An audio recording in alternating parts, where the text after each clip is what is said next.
The Unitarian Universalist Church of Ventura, California, presents a homily by Reverend Ranwa Hammamy, Executive Director of the Unitarian Universalist Justice Ministry of California, titled The Promise in the Desert, recorded on Sunday morning, August 16th, 2020. Good morning, and welcome to worship with the Unitarian Universalist Church of Ventura, a deeply connected and endlessly learning community of resilience, hope, and strength. I'm Worship Associate Celia Ortenberg. Our minister, Dana Worsnup, is out of the pulpit this morning. Worship Associate Sue Brinkmeyer will join me in facilitating this service. And this morning, as our guest speaker, we are thrilled to have Reverend Ranwa Hammamy, who serves as the Executive Director of the Unitarian Universalist Justice Ministry of California. They've previously served as President of Durham, the diverse and revolutionary Unitarian Universalist Multicultural Ministries, a national organization for UU people of color. A self-described UU Muslim, Ranwa seeks to serve both living traditions in her ministry, encouraging others to grow and learn from each other's gifts. While she's not working, Ranwa, who identifies as they and she, enjoys spending time baking absurd concoctions. I'd like to try one of those. Relaxing, singing for liberation, and relaxing with her spouse and their 5 fur babies.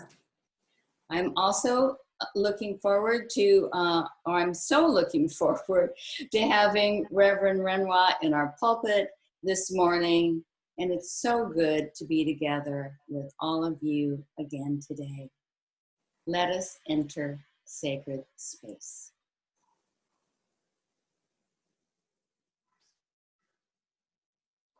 Hello, I'm Worship Associate Sue Brinkmeyer, and I hope all of you here today have a chalice to light and something to light it with.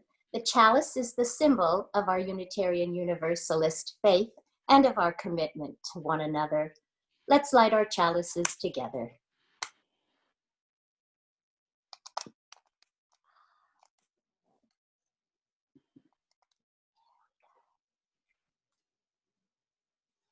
Each Sunday, this congregation gives away our collection to an organization in the larger community or funds to help people in our church.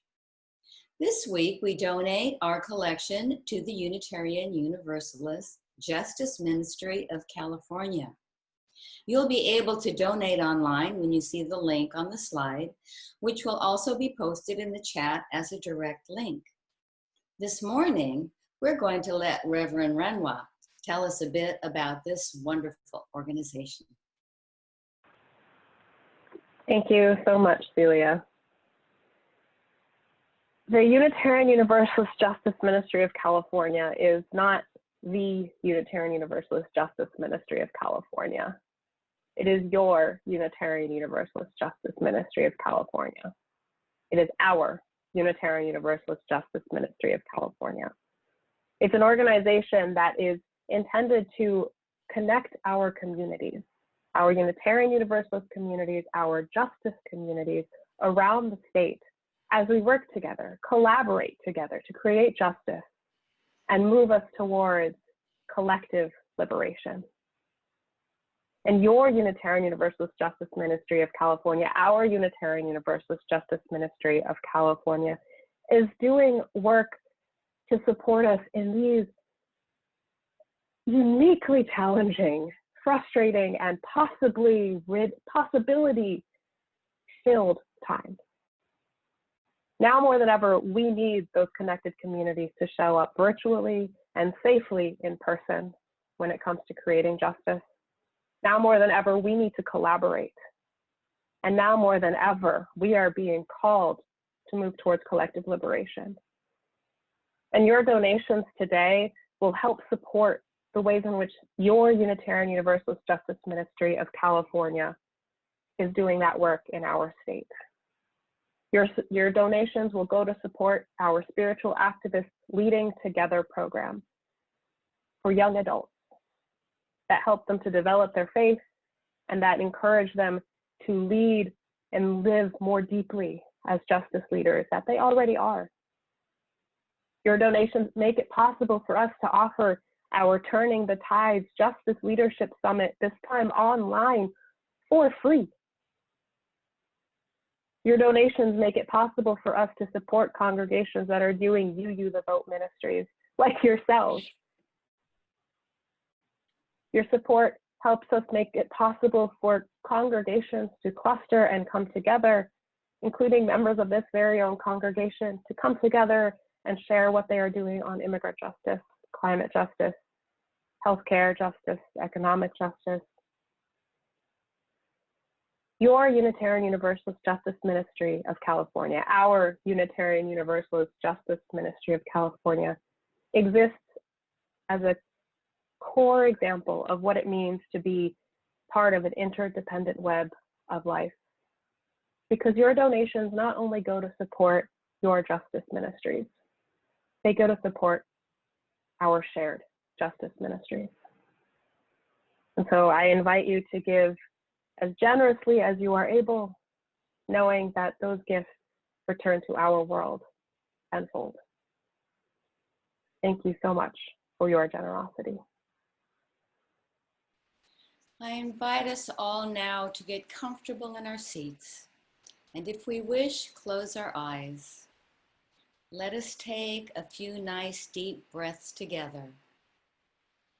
As we breathe, let go of the thoughts and concerns of the week behind and the week to come, and allow ourselves to be fully present in this moment, and this moment, and this one, as we take a few minutes of silence.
Spirit of life, source of love, abundance. In this time where there are more questions than answers, more uncertainty than certainties, we know that you are still with us. We know that you are still within us. In this time where our sorrows feel more poignant because we feel maybe a little more alone. In those times where our joys may feel a little less bright because we can't celebrate them with a hug or a high five, we know that you are still with us. We know that we are still with us. Spirit of life, source of love, when this world is sick, when this world is seeking to be healed, we know that you are there with us and within us, holding us through whatever illness of our bodies or spirit, through whatever ails our mind or heart. We know that you are the healing that touches us, whether through the hands of a medical care provider, through the cards that friends and beloved send us. Spirit of life, source of love, abundance. In this time, as we gather together virtually, help us to feel those ripples of love, those ripples of community, and those ripples of joy. Help us to feel physically, spiritually, emotionally, and in all ways, the ways in which you are with us, that we are with one another. In all of your names, known and unknown, we pray. Amen. I recently heard someone call the year 2020 the Great Reckoning.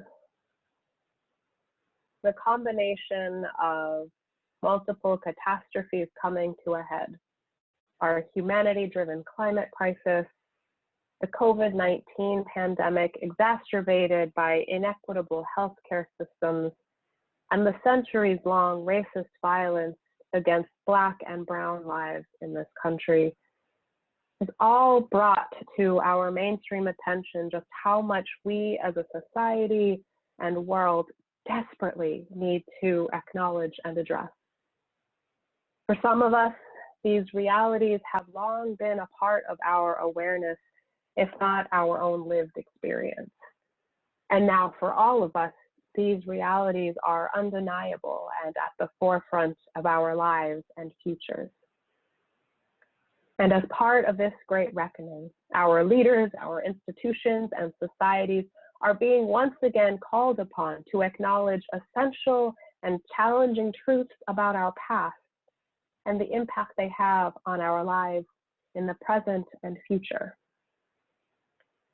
These last 7 months, as we as a society have received an abundance of invitations, and frankly, with more patience than perhaps we have earned, we are being asked to re-examine the stories we tell of our history and the narratives we glorify and memorialize. We as a society have received an abundance of invitations to expand our collective awareness and now listen to and center the experiences, histories, and stories that have been denied through erasure, sugarcoating, and genocide. And those are harsh words, and they are true. There are sides to our collective story, the story of our world, our country, our humanity, that have for too long gone unacknowledged. In this great reckoning, we are being invited to do the hard work of learning those new stories so that we can all begin to undo and heal from the harm our old ones are continuing to cause. And to do this learning and healing work, this holy, sacred soul work, we as a society and as a tradition must commit ourselves to listening to and amplifying the stories and experiences that have not been historically centered or even told. We must come to an understanding that the majority narrative that many of us grew up in doesn't tell the whole story, and that there are more perspectives out there that complexify and expand our collective story. When we open ourselves up to those truths that have been sometimes whispered and more recently screaming to be heard, we open ourselves up to not only an understanding of the suffering, harm, and tragedy they bring to our collective story, we also open up to the wisdom, faith, perseverance, creativity, and possibility they weave into our shared narrative. We expand our collective story, not only in telling our past, but in our imagining of our future. And so today I would like to invite you into a story that is not often centered or told. In much of Western and particularly American discourse on the Islamic traditions, there is an almost exclusive focus on the role of the Prophet Muhammad. And that makes sense. His teachings are central to virtually all interpretations of the Islamic traditions. And when we talk about the Islamic traditions in interfaith context, it's often grouped together as one of the Abrahamic faiths, alongside Judaism and Christianity, as all three have some version of the Abraham stories in their sacred texts. Now, growing up, I was taught that Abraham, or Ibrahim, was like Muhammad, an example of how to be a good Muslim. He was, and still is, often lifted up in many strands of the Islamic tradition as someone who exhibits unshakable faith. One of the stories that is often used to describe the power of his faith and submission to the will of God is one that also exists, though with some differences in Jewish and Christian teachings: his willingness to sacrifice his own son to God. In the Islamic traditions, it is commonly shared that Ibrahim was told by God that he must sacrifice his son Ishmael to demonstrate the obedience of his faith. When Ibrahim tells Ishmael of this command, Ishmael is described as consenting to the sacrifice of his own life to God. Now, while this first part of the story varies to an extent from the Jewish and Christian versions some might be more familiar with, the ending is largely the same. And an angel intervenes before Ishmael is killed and says that both his and Ibrahim's faith has been proven as strong, and they end up sacrificing a ram or a goat. Now, like I said, I grew up hearing the story as an example of how obedient one must be in order to be a good person or a good Muslim. After the Prophet Muhammad, Ibrahim and Ishmael were the pinnacles of what it meant to have real faith. But as I'm sure is the case with many of you hearing this story in this moment, that example never really sat right with me. I think I was a Unitarian Universalist before I knew it. This narrative that I and others had been raised in, it felt at best incomplete, and at worst harmful and dangerous. And I realized it's because there is at least one person missing in that story, one experience and perspective that isn't centered in the way it had been told, but should be, if there is to be any learning and healing to be done. And that is the perspective of Ishmael's mother and one of Ibrahim's wives, Hagar, or Hagar. In many Judeo-Christian contexts, Hagar or Hagar is more often than not described through the lens of her relationship to Abraham and the ways in which she and her child were presented as tests of his faith. But she is much, much, much, much, much more than that. A reality that Black womanist theologians in the Christian traditions like Dolores Williams have been lifting up for generations, and what Muslima feminist and liberation theologians have also described in their engagement of the Islamic tradition. Now, in Judeo-Christian tellings of the story, Hagar is described as being anywhere from a slave to a second wife to a surrogate mother when Sarah is not able to conceive a child with Ibrahim. In the Islamic traditions, more emphasis is placed on the second wife version of events. As the majority narratives around Hajar in the Islamic traditions go, she was married to Ibrahim, as was Sarah. And Hajar was, in fact, the first to have a child in that relationship. And then, when her son was still an infant, something else happened that would change the course of Hajar's life. According to majority narratives in the Islamic traditions, Ibrahim was told by God to bring Hajar and her infant child, Ishmael, to a barren spot in the desert and leave them there with just a bit of water and some dates. The story, as I was taught, was that when Ibrahim turned to leave them, Hajar asked him repeatedly, "Why are you leaving us? Why are you leaving us?" And every single time he did not respond. It was only when she asked him, "Did God tell you to bring us here?" did Ibrahim answer with a simple yes. Hajar then responded, "Then go. God will protect us." Eventually, the little bit of water and dates that Hajar had with her ran out, and soon she could no longer provide milk for her son. I cannot even begin to imagine what she felt like in that moment. Thirsty, hungry, with her hungry infant wailing in her arms. nothing and no one around her but arid desert. But what happens next in her story does tell me a little bit about what she might have been thinking when she said, "Then go, God will protect us." Hagar begins to search for water in the desert. She places her child on the ground and she begins running back and forth between two large hills in the area, searching for any sign of water or nourishment that will help her baby survive.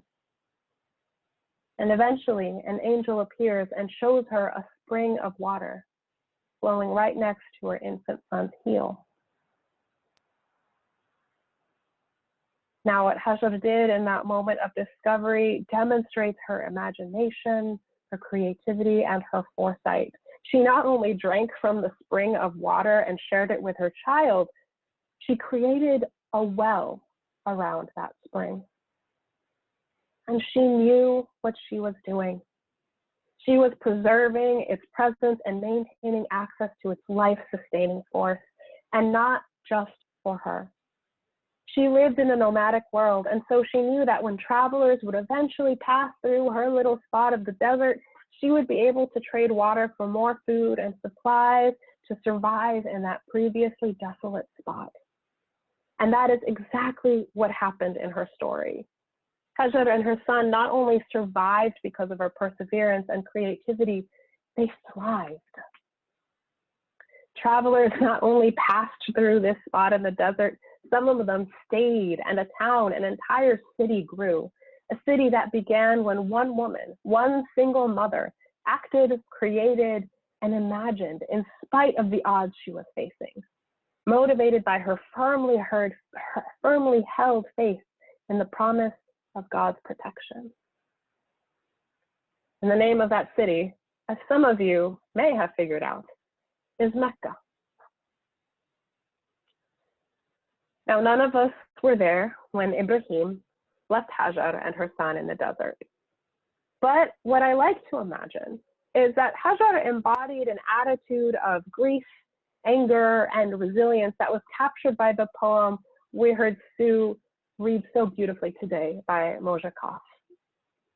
The moment she found out that Ibrahim believed that God told him to leave a woman and her child alone in the desert, I love imagining her reaction being the equivalent of, "Boy, bye.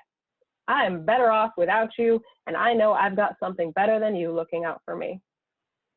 I imagine that in the middle of that fear and confusion of being left potentially to die in the desert, she is unapologetic in her anger at how Ibrahim has treated her, and then says, "Go," knowing that there is a promise of protection that deep down she knows she is worthy of.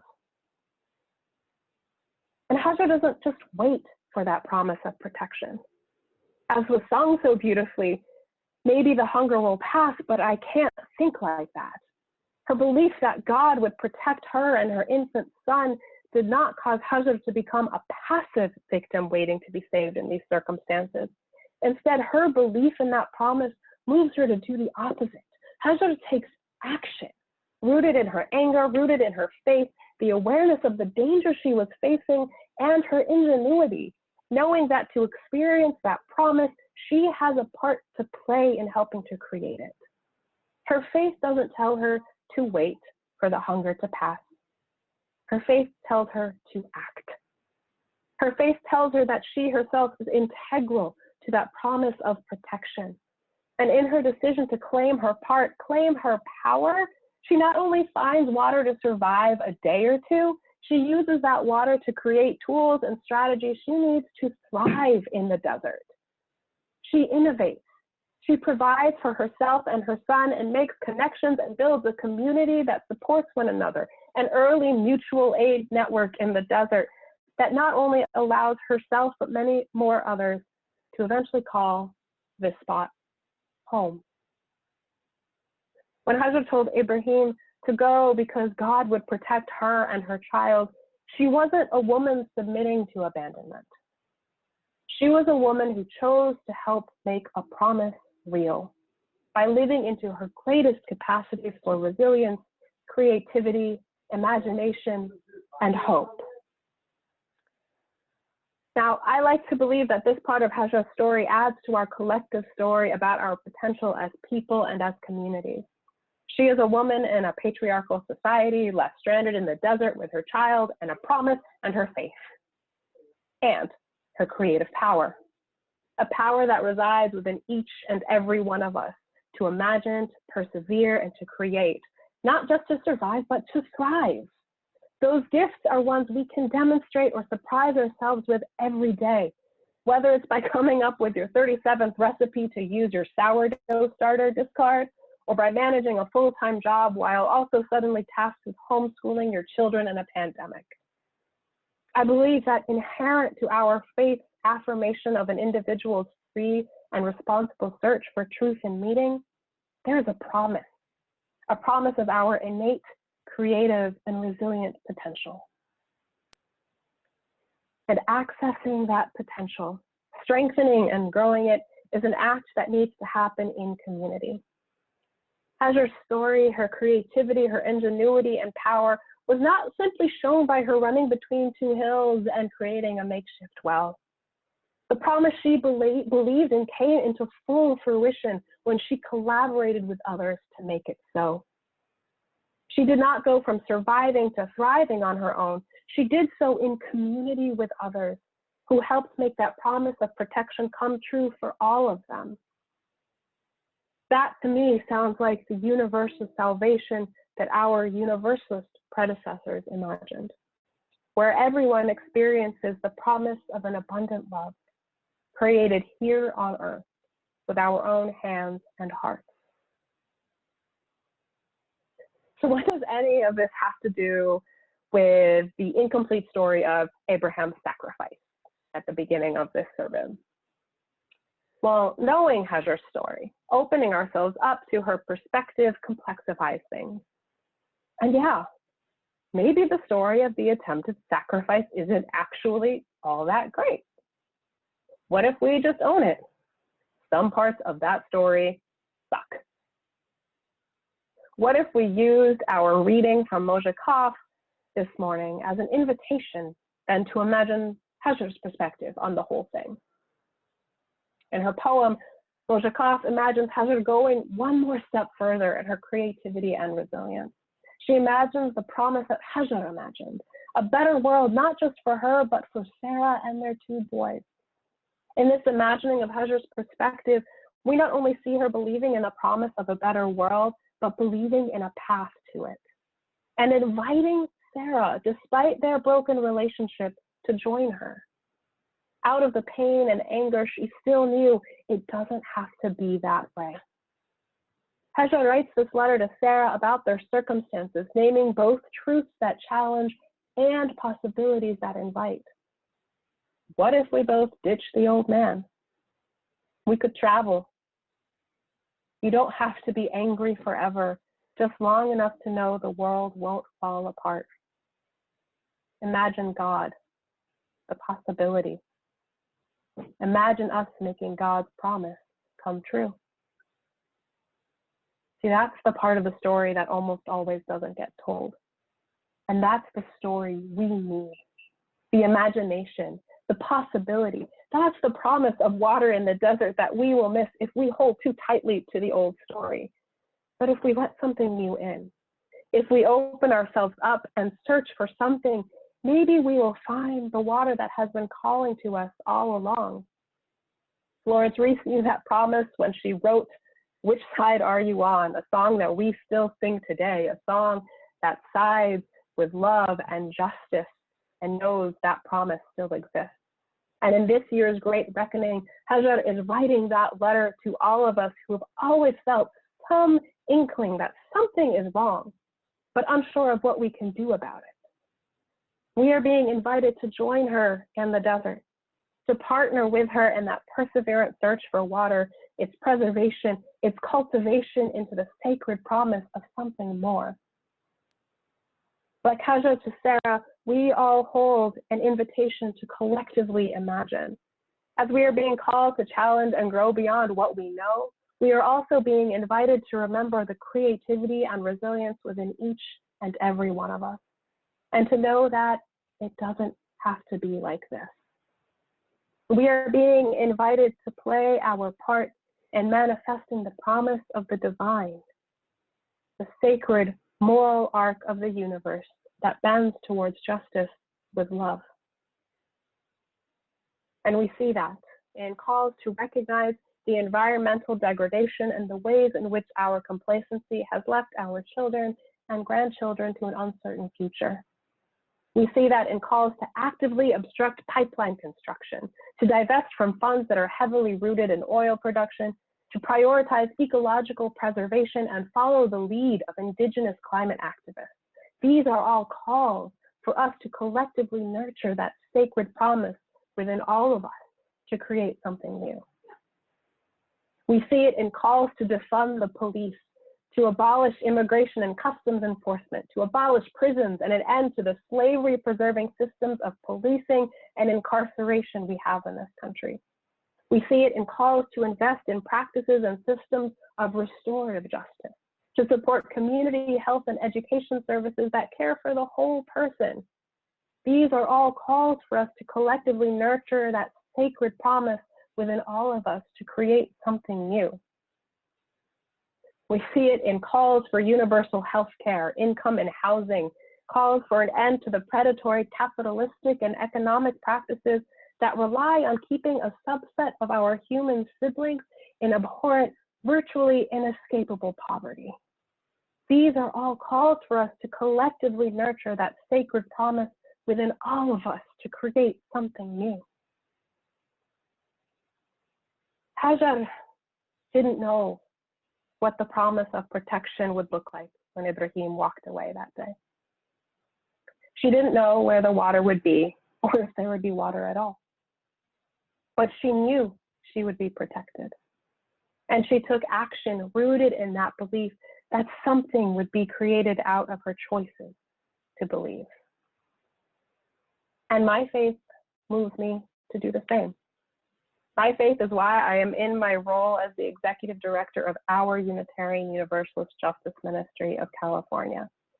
It's why, as an organization, we are committed to supporting Unitarian Universalists working to make our faith's promise real. It's why we, as an organization, put our support behind the people and communities whose stories deepen our understanding of our past and expand our imagination of our future. It's why I'm here live streaming to you in the middle of our great reckoning, because I believe in our faith's promise.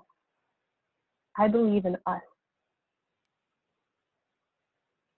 And one of those wells that your Unitarian Universalist Justice Ministry of California is committed to building and sharing is our Justice Leadership Summit, Turning the Tides. It feels a little bit like a commercial, but it's an invitation, I swear. This year, though we cannot meet in person, we are choosing to lean into the reality of this desert and creating a virtual experience that connects UUs across California in ways only a virtual conference can. There are workshops to help you UU the vote in California, to get ICE out of California, and spaces to worship and take action in virtual community. This free online week of programs and community is our search for that promised water in the desert. We are in a uniquely challenging, isolating, frighteningly arid desert. And we are facing one of the most creative moments of all of our lives. If we are willing to open ourselves up to the truth they hold and the possibilities that they invite. We can feel our faith's promise of water in this desert if we commit ourselves to creating it. Please join me in extinguishing your chalices at home. As always, we extinguish the chalice, but never the light in our hearts or the wisdom and the commitment to one another and to the world we grow here each week. Those we take out into the world until we meet again. And I leave you with these words that have come from Adrienne Murray Brown and Tasha Regan as they do a deep dive into Octavia's parables and Octavia's works as we build a new way. So be it. Be to it. Go forth in love. Go forth in peace. Go forth in health. Go forth and create this promise together. May it be so. We hope you've enjoyed listening to The Promise in the Desert, presented by Executive Director of the Unitarian Universalist Justice Ministry of California, Reverend Ranwa Hammamy, recorded on August 16, 2020, for the Unitarian Universalist Church of Ventura, California.